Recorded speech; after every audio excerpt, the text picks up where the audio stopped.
பொன்மனச்சம்மல் புரட்சி தலைவர் எம்ஜிஆர், இதே புரட்சி தலைவி அம்மா இருவரும் தெய்வங்களை வணங்கி இந்த பெண்ணாகரம் சட்டமன்ற தொகுதியில் இருக்கின்ற அத்தனை வாக்காளர் பெருமக்களும் இந்த பாப்பாரப்பட்டி இந்த பகுதியிலே குழும்பி எங்கே பார்த்தாலும் கடல் போல் மக்கள் வெள்ளம் காட்சியளிக்கிறது.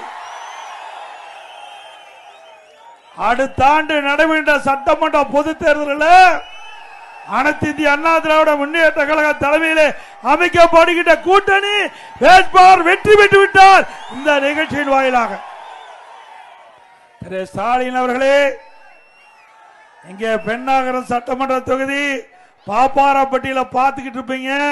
மக்களுடைய வெள்ளம் ஆரவாரம் பார்த்து கொண்டிருப்பீர்கள். ஆக உங்களுடைய கனவு பகல் கனவாகத்தான் இருக்கும்.